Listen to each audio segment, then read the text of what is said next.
Então, pessoal, o capítulo é sobre o pequeno teorema de Fermat. Mas antes de eu enunciar o teorema em si, eu preciso de alguns conceitos, como aconteceu antes. Vocês viram que a função φ de Euler não foi o 6.1, né? A função φ de Euler foi o 6.5, precisou de algumas coisas antes. Aqui também, o pequeno teorema, a gente vai precisar de algumas coisas antes. E a primeira coisa que a gente vai precisar da definição de potenciação. Lembra que a gente comentou alguma coisa sobre isso quando nós definimos o inverso multiplicativo? A gente definiu o inverso multiplicativo de um elemento A, a gente denotou como A menos 1. Essa notação aqui lá, ela não representava a operação de potenciação, mas na frente a gente ia fazer e chegou a hora de fazer. Então nós vamos definir agora potência entre classes de equivalentes, exatamente. Sejam N em natural, A inteiro, definimos. Então vamos lá, a primeira definição. Como você quer definir a classe do A elevado a 1? Se você está no papel de criar a operação de potenciação, você gostaria de que qual fosse o resultado de A elevado a 1, ou a classe do A elevado a 1? Você quer que seja qual classe? A classe do próprio A, né? Para a gente imitar o que já é feito nos números inteiros, né? Quem criar uma outra potenciação, você quer que isso seja o 2A? Pode fazer, você pode criar isso. Mas, em geral, a gente tenta imitar o que já é feito, para tentar manter as propriedades, né? Como você quer definir a classe do A elevado a um N mais 1? Vamos lá, isso é uma discussão bacana, essa é uma discussão, digamos assim, um pouco metamatemática, uma discussão definição, você sempre define do jeito que você quiser. Se eu quiser criar uma matemática onde 2 mais 3 é igual a 10, eu posso criar uma matemática onde 2 mais 3 é igual a 10. Eu quero definir uma operação de adição em que, quando eu somo 2 números, o resultado, na verdade, ao invés de eu juntar os 2, eu junto o dobro dos 2. Então, 2 mais 5 dá 10, e aí, sei lá, 4 mais 4 dá 16. Posso criar. Então, definição é qualquer um. Agora, é claro que tem uma coisa que vem depois disso. É a utilidade das coisas que você está criando. Aí você pergunta: "Poxa, se eu inventar uma adição onde 2 mais 3 é igual a 10, será que isso tem utilidade?" E aí ocorre o seguinte: quando a gente cria uma definição num conjunto novo, que remete a uma operação num conjunto que já existe, o que a gente tenta fazer é manter as propriedades daquele que já existe, a fim de que mantenha utilidade. Então, por exemplo, a potenciação a gente já conhece ela nos inteiros. Eu vou criar aqui nas classes equivalentes. A sua pergunta é: posso fazer do jeito que eu quiser? Pode. Agora, do jeito que você fez, tem alguma utilidade? Se tem utilidade, em geral, ela vinga e fica. As outras pessoas querem utilizar também e acaba ficando para a história da matemática. E quando não tem utilidade, o que é normal pode ser cair em esquecimento e ninguém usa. Então, geralmente as ampliações são feitas assim. Quer ver? Por exemplo, qual é a definição de 2 vezes 3? O que é, por definição? Não me diga o resultado, que é 6. Me diga o que é, por definição, 2 vezes 3. Isso. Ou seja, multiplicar é você fazer uma soma recorrente, né? Somar a parcelas iguais aquele tanto número de vezes. Certo, sim ou não? Agora, o que que é 1/3 vezes 7/5? Não é 1/3 multiplicado por ele mesmo 7/5 vezes, né? Ou 7/5 multiplicado por ele mesmo 1/3 vezes, porque não faz sentido falar 1/3 vezes em 7/5 vezes, concorda? Então a definição que você me falou já não vale mais agora. Parar pra pensar? Então você antes tinha uma definição no conjunto dos números inteiros, que é que você ensina pra criancinha na escola que faz sentido. Você fala: 3 vezes 2 é o 2 3 vezes, 2, 2, 2, que aí se você juntar tudo dá 6. Mas essa definição já não serve mais para números não inteiros. Aí, pois bem, você tem uma outra definição lá para números fracionários, e aí que alguém teve que criar. E alguém criou de maneira que as propriedades são mantidas. Aquelas propriedades que você tinha para multiplicação antes, comutatividade, associatividade, elemento neutro, etc., elas também são válidas quando você amplia. E aí, quando você chega, por exemplo, num π vezes raiz de 2. Ah, vamos lá no antes, num π vezes 7/5. Qual é a definição?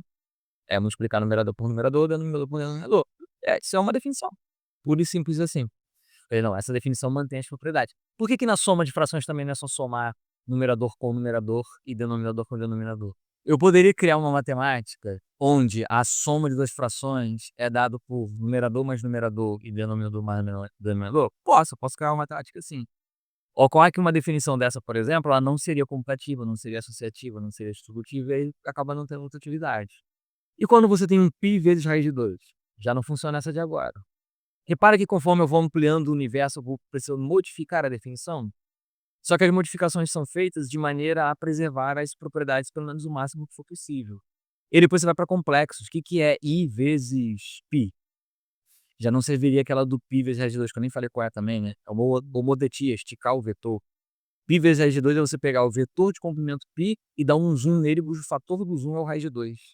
Essa é a definição. E aí isso preserva a comutatividade, suscetibilidade, etc. Agora, quando você vai para os números complexos, o número complexo já não é um ponto na reta, como é que faz? Aí tem ampliação também, enfim, vai ampliando. Aí para eu finalizar aqui na sua pergunta, aqui eu poderia definir do jeito que eu quisesse? Sim, só que a gente costuma fazer de maneira que preserva as propriedades. Então, se a gente já está acostumado que qualquer coisa é elevada a 1 dela mesmo, eu vou tentar imitar aqui. E sim, no fim você vai ver que isso aqui preserva as propriedades que a gente gostaria. Boa pergunta. No outro assunto tem, por exemplo, as classes de equivalência. É possível nas classes de equivalência você multiplicar duas coisas diferentes de zero e o resultado dá zero. Isso é uma propriedade esdrúxula para os números inteiros. E isso tem utilidade. Ou quando você vai aos complexos, é possível você multiplicar um número por ele mesmo e o resultado ser negativo. Isso é esdrúxulo para os reais. Nos reais, um número qualquer que seja, multiplicado por ele mesmo, nunca vai dar negativo. Então é uma coisa que, por um lado, é esdrúxula, mas tem utilidade. Então, acontece assim. Agora, uma outra potenciação dentro dos próprios inteiros, isso eu não conheço, não. Bom, vamos lá. Como você gostaria de definir o A elevado a n mais 1, se você está no papel de definir a potenciação? Isso aí, vezes o A, né? Por que eu estou falando dessa forma, pessoal? Eu poderia simplesmente dizer A elevado a n é o A multiplicado pelo mesmo n vezes, mas dizer isso, escrever isso matematicamente, é complicado, é mais fácil escrever assim. Aqui tá escrito que eu falei de uma outra forma. Por quê? O que será o A elevado a 2? Pela definição aqui, é A elevado a 1 mais 1, que é A elevado a 1 vezes A. Só que A elevado a 1 é A, então vai ser A vezes A. Ou seja, o A multiplicado por ele mesmo 2 vezes. Tá vendo? Tá escrito aqui que é A multiplicado por ele mesmo 2 vezes, só que de uma outra forma. O que que é o A elevado a 3? É o A elevado a 2 mais 1, que é A elevado a 2 vezes A. Só que A elevado a 2 a gente já viu que é A vezes A, então vai ficar A vezes A vezes A. O A multiplicado por ele mesmo 3 vezes. Isso é o que a gente chama de definição recursiva. Já ouviram essa expressão? Definição recursiva é que, para definir um objeto, você faz isso a partir dos anteriores. Por exemplo, uma progressão geométrica ela é definida de forma recursiva. Você tem o primeiro elemento e o próximo é sempre o anterior mais a razão. Então, não é uma definição recursiva. Ou uma definição indutiva. Também tem esse nome. Te lembra alguma coisa? Princípio de indução. Então, esse é um outro motivo de eu escolher definir assim e não dizer A elevado a n é o A multiplicado pelo mesmo n vezes. Porque dessa forma, definido desse jeito, fica mais fácil para eu provar as coisas utilizando depois lá o princípio de indução. Vamos continuar? Agora eu quero definir uma classe qualquer elevado a zero. Você está no papel de escolher o resultado disso. O que você escolheria? A classe do 1, que é o comum lá nos números inteiros, né? Por quê? Agora, não aqui para classe de equivalência, mas para número mesmo. Por que qualquer número elevado a zero dá 1? Tem um canal aí no YouTube que ele bem tem um vídeo, essa playlist aqui, ó. O que são potências de expoentes irracionais? Que é uma outra boa pergunta. Aí você vai aqui no vídeo de potências de expoentes inteiros, ó, vídeo 36. Aqui, ó, aqui ele vai explicar por que qualquer número elevado a zero dá 1. Mas vou deixar para vocês verem depois, porque não é o tema da aula de agora. Tá bom? Mas fica essa pergunta no ar e assistam o vídeo 36 do canal MF para responder essa pergunta. Bom, aqui para eu definir uma classe elevado a zero, tem uma restrição, né? Qual é a restrição sobre a classe? O que tem que acontecer com essa classe aqui para eu conseguir definir elevado a zero igual... tem que ser definido de zero. Por que também? Por que não pode ser zero elevado a zero igual... Então assiste também o vídeo 36 que tem a resposta também do porquê não tem definição de zero elevado a zero. Assiste logo no mesmo vídeo. Então vamos lá, fizemos nossa restrição. E agora, por fim, nós vamos definir a classe do A elevado a um expoente inteiro negativo. Repara que tudo tá 2 pontinhos igual porque é uma definição, né? E aí, como é que você quer definir isso? Você está no papel de que vai escolher a definição. Você quer definir como? O que nós fizemos nos 3 itens anteriores? A gente imitou o que era feito lá para os inteiros, né? O que você quer fazer aqui? Um sobre, mas não tem divisão entre classes. Tá? Nós não def... tá pintando aí uma boa ideia, né? Você pode pensar então em fazer a classe do A elevado a n e tomar o inverso disso, né? Ou não. É uma possibilidade. Por quê?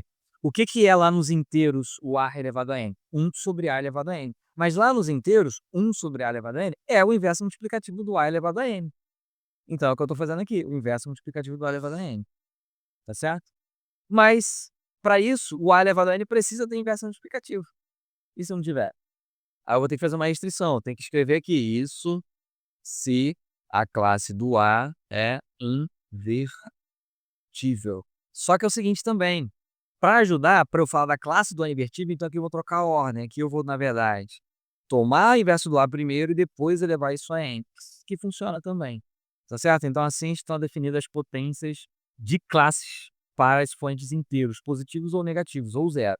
No caso de zero, só dá para fazer se a classe for diferente de zero. E no caso de expoente negativo, só se a classe for invertível.